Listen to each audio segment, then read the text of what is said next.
muy buenas tardes. Gracias por acompañarnos a un nuevo programa de Educando su Bolsillo. El día de hoy vamos a estar hablando sobre el tema de estafas bancarias. Es que justamente la semana anterior resurgió un tema de una amenaza que había sido hecha contra el Banco de Costa Rica, un grupo de cibercriminales que en apariencia había robado y había amenazado al banco con publicar un listado de cuentas que robó a esta entidad. Finalmente hizo de manifiesto su amenaza y publicó en un sitio web un listado con cuentas aparentemente robadas a esta entidad. El caso ha generado mucha duda en cuanto al tema de la seguridad o no de las cuentas bancarias y también en lo que ha sido respecto al Banco de Costa Rica. Lo que ellos han manifestado es que este caso se mantiene en investigación y que de momento ellos no tienen confirmado que ninguno de sus clientes haya tenido algún problema o haya tenido alguna vulneración de sus cuentas a través de esta supuesta filtración de información. Pero este caso es solamente uno de muchos que han circulado en las últimas semanas, y es que si es cierto es que con este tema de la pandemia también han empezado a surgir muchas amenazas y también muchas amenazas virtuales, sobre todo en la vulneración de datos, y utilizan el caso de la pandemia como un gancho para hacer sus estafas a través de esta tendencia. Para hablar de este tema, para hablar de cuán seguros son los datos de la banca en Costa Rica y cuáles son las recomendaciones, sobre todo que usted tiene que seguir para evitar ser víctima de una estafa de este tipo, nos acompaña el día de hoy acá en el estudio central, don Danilo Montero, que él es de la Oficina del Consumidor Financiero. Buenas tardes, Danilo. Muy buenas tardes, Mariela. Un gusto estar por acá de nuevo. Don Danilo, veíamos el caso muy puntual del Banco de Costa Rica que ha generado muchas dudas, pero la pregunta inicial que quería hacerle es: ¿qué tan sofisticadas son las estafas que se realizan acá en Costa Rica? Porque hace unos meses se hablaba de que el tema de la llamada telefónica, sobre todo, y la persona que se hacía pasar por un falso funcionario, donde la persona más bien era motivada, digamos, a dar su información de manera voluntaria a través de una llamada telefónica, era como la norma. Ahora vemos un caso como del Banco de Costa Rica, donde estamos ante un grupo de cibercriminales, o podríamos estar ante un grupo de cibercriminales, y esto eleva la alerta sobre la dimensión de estafas bancarias que podrían estar en ese momento presentes en el país. Vamos a ver, hay varios temas que tienen que ser mencionados aquí. Uno es que tenemos oferta y demanda.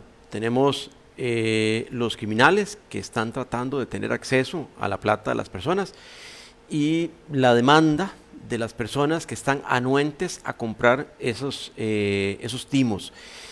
Luego tenemos varias formas en que se empaquetan los timos. Hay la versión más básica que conocíamos hace muchos años, ¿verdad? El pedacito de lotería o el cámbiame el cheque, ya los cheques ya ni se conocen. Luego vino la categoría de los teléfonos, que hoy en día es muy popular, en el sentido de que es todavía quizás el mecanismo más utilizado, pero además estamos teniendo ahora ya categorías más sofisticadas que tienen que ver con el uso de tecnología de punta posiblemente para poder acceder a los sistemas de las entidades financieras. Y por otro lado tenemos que agregar dos elementos más que han sido permanentes. Uno es que hay lo que llaman los expertos inteligencia social, ¿verdad? Y hay un interés de tener acceso a información de las personas. Y entonces ahí surge la pregunta, bueno, ¿cómo logro para que Mariela me dé información? ¿Cómo logro para que ella me vaya soltando datos? Y el otro componente que la pandemia ha puesto en relieve es la importancia de la tecnología para mejorar los servicios financieros. La gente está utilizando más porque eso evita tener que salir, ir al banco, aglomeraciones, conversar con otras personas en la calle. Entonces, todo eso conforma un marco que facilita el desarrollo de esta industria que ya tenemos, que es la industria del crimen financiero en general. Con los datos que ustedes manejan y el tipo de consultas que se hace a la Oficina del Consumidor Financiero, ¿podría decirse que en efecto a raíz de la pandemia, de este mayor uso de tecnología, se han incrementado las estafas bancarias o las estafas a través de estos mecanismos? ¿Ustedes tienen registro de un incremento por lo menos de solicitudes o denuncias en esta línea? Los clientes que nos buscan en la oficina del consumidor nos hablan más de consultas. No sabemos si la persona en realidad fue objeto de una estafa y no se anima a contarlo, ¿verdad? Lo que sí hemos conversado y bastante con la Fiscalía Adjunta de Fraude y Cibercrimen es algunas cifras que el OIJ maneja del año pasado, por ejemplo, de denuncias, que no podemos estar seguros si son todas las denuncias, si las denuncias que corresponden a todos los delitos que se dieron. Porque de nuevo, hay personas que se sienten mal de que fueron presa de un mensaje fraudulento y aún así cayeron. El año pasado, aproximadamente, las estadísticas sugieren que solo por el concepto que el OIJ llama de suplantación de funcionario, alrededor de casi 2.300 denuncias en todo el año. Y para abril de este año llevaban alrededor de 800, lo que hace suponer que este año podríamos cerrar quizás con 2.400, 2.500 casos. Lo que cambia aquí es el tema. La mecánica es muy similar en todos los casos. El año pasado fue que nos ayudaban a hacer el trámite de registro de accionistas y beneficiarios. Luego vino una tal devolución de impuestos, a mí mismo me llamaron, ¿verdad? Luego el famoso timo de que están haciendo una transferencia de mi cuenta que detectaron en el área de seguridad. En las últimas 5 semanas ha sido muy popular el que le ayudan a hacer el trámite del bono proteger. Y además hemos visto también la posibilidad de facilitarle el trámite del FCL, trámite que es relativamente sencillo, ¿verdad? Pero la gente cae con demasiada facilidad, cae en la trampa, y ahí es donde entonces lo que vemos es que los criminales están sofisticando no solo la tecnología, tal vez en el teléfono no hay tanta tecnología, sino que están sofisticando el discurso, y ahí es donde está la clave. ¿Cómo uno como usuario de esas plataformas puede hacer para darse cuenta qué es lo que a uno le alerta que podría estar ante una posible estafa? Porque en un momento donde uno está buscando información, los mismos buscadores, a veces uno hace una búsqueda de algún tema y el buscador te empieza a enviar información relacionada con esa búsqueda. Entonces uno y podría creer que parte de la búsqueda que yo hice, por eso es que me están llegando links de cierta información o que me están a través de los buscadores ayudando, digamos, con información que yo estaba buscando. Pero ¿cómo yo podría detectar que de pronto recibí un enlace a mi teléfono celular, que de pronto me llegó un correo electrónico, a mi propio WhatsApp, que me está llegando una estafa y que no es necesariamente una información correcta ni tampoco confiable, sino que es más bien una estafa? Lo primero que en la oficina del consumidor financiero estamos insistiendo es que la gente esté consciente de que hay una industria allá afuera de criminales. Hay una industria que pareciera que es rentable, ¿verdad? Con unos pocos casos que peguen al día, se redondean mejor salario que algunos ejecutivos. Entonces, hay que estar prevenidos. Lo que nosotros hemos estado haciendo es la comparación de que así como estamos prevenidos del virus, deberíamos estar prevenidos de unos bichos ahí afuera que quieren robarnos la plata. Ya una vez uno consciente de que eso puede ocurrir, uno está alerta. Está alerta de si la gente en la fila en el supermercado no guarda la distancia. Bueno, uno está alerta de si me entra una llamada al celular de un número que no conozco, un número privado, o peor aún, si cometo el error de atenderlo y me comienzan a hablar con un lenguaje muy dulzón, donde me dicen, sí, buenas tardes, mucho gusto, hablamos con Danilo Montero Rodríguez, y me dan el nombre completo y la cédula completa, y además con un tono que no es el típico de un banco. Un banco no llama a uno así con una tonadita tan dulzona. La recomendación es corte, no le dé largas a esa conversación, porque después pasan a la siguiente fase, y es endulzarlo a uno, es tirarle el anzuelo a ver si uno pica. Y lo que le dicen a veces es, mire, aquí detectamos que se están haciendo unas transferencias fraudulentas de su cuenta, o vemos que más bien el timo de que lo podemos ayudar con el bono proteger, o le estamos llamando de Hacienda para devolverle unas platas que le cobramos de más en el IVA. Y eso en estos días hoy suena como, es un canto de sirena, evidentemente, ¿verdad? Pero ahí lo comienzan a uno a llevar. La siguiente fase consiste en que le repitan a uno 2 o 3 veces, y además usted no me tiene que dar información confidencial. Esa frase es sintomática de que eso es lo que quieren. En este caso, don Danilo, muchas personas o han emitido también información y constantemente le dicen al usuario, sea desconfiado, tenga precauciones, pero ¿cómo puede uno asegurarse? Que es una pregunta también que nos hace a través de la plataforma don Jorge Garón Ortiz. Él dice, ¿qué medidas de precaución podemos tomar? Porque el llamado siempre se ha precavido, pero entonces, ¿cuáles son esas medidas de precaución que un usuario podría adoptar para evitar este tipo de estafas? Porque todos necesitamos de los mecanismos, más en esta época, los mecanismos virtuales para hacer transacciones, para consultar cuentas, para hacer depósitos.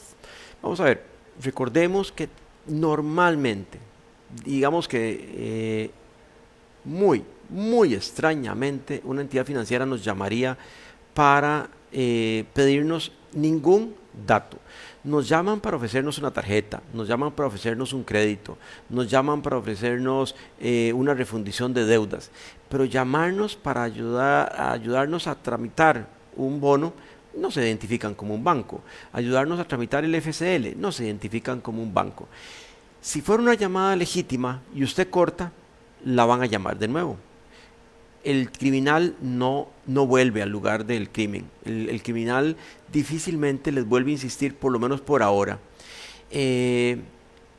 Ahora, si uno se queda con la duda, hagan la siguiente técnica. Pídanle a la persona, díganle, ok, dígame su nombre, su cargo, su departamento, su extensión y su jefe. Para yo llamarlo. Yo ahorita inmediatamente cortamos y yo lo llamo a usted. 1, no se esperan esa respuesta. Y 2, se lo garantizamos, no le van a dar un dato correcto. No le van a dar un número, o peor aún, cortan. Puede ser que tal vez nos digan una grosería, una insolencia, pero nuestra plata está protegida, ¿verdad? Entonces, ese es un mecanismo de protección. En realidad, lo que ellos usan es esa tentación con que nos endulzan y uno cae. Hay una consulta que hace doña Betty Marín a través de la plataforma, y es que usted mencionaba, por ejemplo, don Danilo, el tema de la ingeniería social, es decir, que cuando a uno ya lo llaman, tienen muchísima información de la persona y eso también hace que uno dude de que esa persona realmente que me está llamando es un funcionario porque tiene información ya sea personal, de incluso familiares míos. Ella dice, ¿cómo es que consiguen esta información? Esta ingeniería social que hacen, ¿cómo es que las personas tienen acceso tan fácil a la información personal de un cliente? Excelente pregunta. Hay diferentes formas de hacerlo, ¿verdad? Hay personas que, por ejemplo, son tremendamente activas en las redes sociales y entonces no solo sabemos dónde viven, cuántos miembros de familia hay, cuántos hijos, lo que hace, el vehículo que tiene, si acaba, bueno, ahorita no acaba de regresar de viaje, pero cuando está en París o cuando está en un hotel de playa, sabemos todo de esas personas. Los que no tenemos ningún interés criminal, no hay ningún problema, pero hay criminales monitoreando esa información. Luego, a través de esa información pueden acceder al registro nacional y darse cuenta si tengo 1, 2 o 3 propiedades, si estoy en 2 o 3 sociedades, y entonces comienzan a atar cabos. Esa es la ingeniería que ellos hacen. Claro, entonces cuanto más información divulguemos en las redes sociales, más información estamos facilitando para que ellos aten cabos, y entonces me vinculan a mí con mis hijos, a mis hijos con los amigos de ellos, y comienzan entonces a armar un cuadro que cuando me llaman saben cómo se llaman mis hijos, dónde están, dónde viven, qué hacen. Todo eso arma una historia que a mí me resulta totalmente confiable. Ahí es donde uno tiene que comenzar a desconfiar. Nadie lo va a llamar a uno para regalarle una plata, y el bono proteger, por ejemplo, no es tan difícil, no es tan complicado, hay un montón de gente que lo ha recibido. Entonces, corten, y si la llamada era legítima, volverán a llamar. ¿Qué pasa si yo ya sé o tengo presentimiento de que fue víctima de una estafa de este tipo? ¿Cuál es el procedimiento que yo debo seguir para poder elevar una denuncia, para que el caso sea investigado? ¿Cuál es ese procedimiento que yo debo seguir en caso de que yo crea o tenga la noción o incluso la certeza de que fue estafada? Depende un poco, Mariela, del mecanismo que utilizaron. Ahí, por ejemplo, la técnica de que nos llaman y nos dicen, ¿tiene el computador ahí cerca? Bueno, le voy a mandar un enlace para que usted descargue una plataforma, un sitio web, para que usted digite todo. Yo no puedo ver nada, usted no me va a dar ningún dato, no me va a dar ningún token, usted nada más ingresa, usted digita la información y solo usted la va a ver. Eso no es cierto. por detrás lo están viendo. Ellos están replicando el escritorio que tenemos en el computador y entonces lamentablemente cuando vayamos al banco a reclamar, el banco me va a decir, mire, pero es que qué pena, a usted lo engañaron, usted dio los datos, usted los suministró. Mire, sí, pero es que me engañaron. Sí, pero usted lo suministró. Esa es una técnica. La otra técnica es la más burda, ¿verdad? Es que nos tomen por sorpresa y entonces nos convenzan de que nos van a repartir, nos van a devolver una plata de impuestos, por ejemplo, y entonces así de la manera más fácil, de la manera más ingenua, les damos la clave, les damos el token. Frente a eso no tenemos mucho que hacer. Si uno vamos a reclamarle al banco, ¿quién le dio la información? Se la di yo. Engañado, lo que sea, pero yo le di la información. El banco no podía hacer nada, no podía saber que yo esa información la estaba ingresando engañado. En el caso de que se dé una estafa de este tipo, don Daniel, una de las preguntas que las personas se hacen es sobre quién recae la responsabilidad, qué tan cubierto está el usuario del sistema bancario en caso de que haya una vulneración de datos, en caso de que yo haya sido víctima a través de una plataforma móvil de una entidad bancaria, cuánto soy yo cubierto o cuánto es responsabilidad del banco y cuánto es responsabilidad mía. Como le decía, eso va a depender de la mecánica del que utilizó el criminal. Hay casos en los cuales me logran convencer y me sacan información por error, lo que sea, yo traslado la plata o logran detectar que desde una plataforma desconocida para el banco me sacan 200,000 colones y los pasan a una cuenta de Pedro Pérez en otro banco. El banco de Pedro Pérez detecta que entró una plata. Ellos ya tienen mecanismos o mecánicas, formas de identificar si eso podría provenir de una operación fraudulenta y bloquean esa cuenta de Pedro Pérez en el segundo banco. Eso en principio me favoreció. Puedo ir al banco de Pedro Pérez y solicitarle que me devuelvan esa plata, ¿verdad? Que muy agradecido porque lograron frenar el timo. El problema es que la legislación en Costa Rica y los mecanismos no son tan flexibles, tan ágiles como para que el banco de Pedro Pérez me diga, bueno, se la voy a devolver, deme 24 horas. El proceso es un poco más complejo y ahí es donde la Oficina del Consumidor estamos realizando un esfuerzo con autoridades del Poder Judicial para tratar de ver cómo identificamos mecanismos que le permitan a la gente recuperar esos fondos, porque hoy en día alguna gente lo logra, pero es un proceso lento, complicado, bien por el banco que frenó el timo, porque lo que seguiría es que Pedro Pérez recibe esa plata, la estaba esperando, es otro compinche, inmediatamente mueve esa cuenta a la de un tercero y ya prácticamente se perdió la pista de esa plata. Lo ideal sería que tuviéramos mecanismos más efectivos, más eficientes, que protejan a la entidad financiera donde Pedro Pérez tiene la cuenta y lo proteja para devolverle la plata al primero que fue el estafado. Pero si el cliente logra demostrar que en efecto no fue, digamos, por una omisión o porque no fue que yo mismo voluntariamente entregué mis datos, cabe la posibilidad de que la responsabilidad recaiga en el banco y en esa medida entonces el banco tendría que hacerse responsable. Eventualmente sí, pero es un tema de prueba, ¿verdad? Y muy frecuentemente se logra demostrar que yo fui poco diligente con mis claves, qué sé yo, en la oficina hemos recibido casos de personas que comparten la clave, comparten el token, le dan el token a la persona para que le vaya a sacar plata al cajero. Frente a eso no hay manera de que la persona se pueda defender. Si efectivamente se comprueba que me fue sustraído el token, yo presenté la denuncia al OIJ y aún así o sabiendo el banco que me había sido robado el token o me había sido robada la tarjeta, eventualmente el banco puede ser responsable, pero requiere una concurrencia de eventos para poder demostrar que el banco es el que tiene responsabilidad. Pregunta puntualmente de don Jorge Aarón, dice, ¿los bancos manejan algún tipo de cobertura, algún tipo de seguro para proteger la plata? ¿Uno podría como cliente tener algún tipo de seguro para que en caso de que se dé una eventual estafa o un eventual problema, digamos, de ciberseguridad, uno tenga una protección?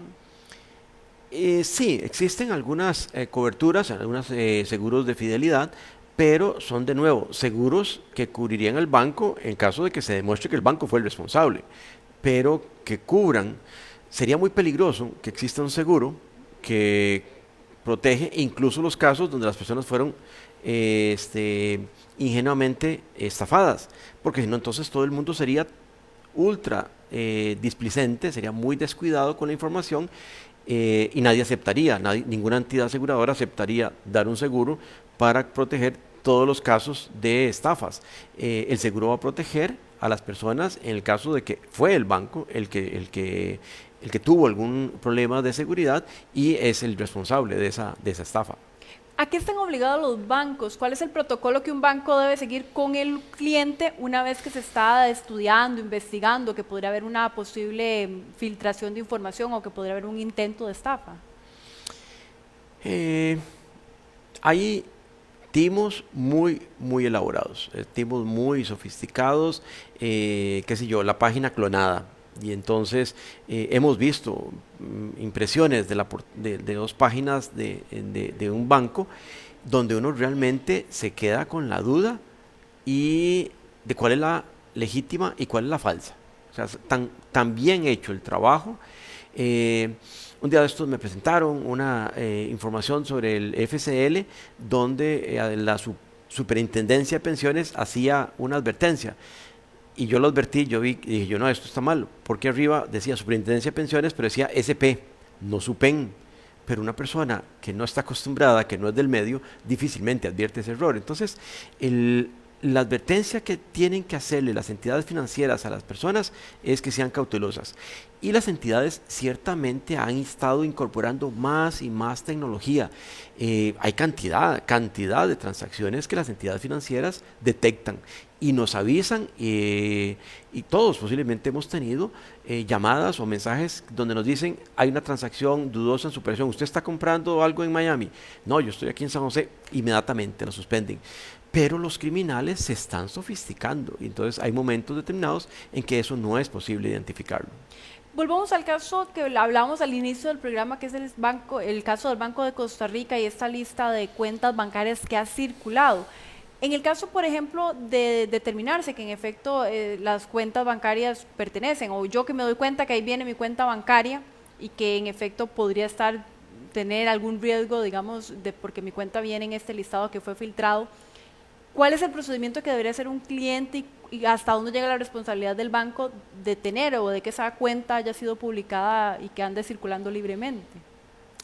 Primero tendría que advertir a los que nos siguen que el Banco de Costa Rica no es una entidad afiliada a la Oficina del Consumidor, de manera que entonces, a diferencia de las entidades afiliadas, con ellos no hemos podido tener acceso a información directa y entonces podría estar especulando, lo cual no lo voy a hacer.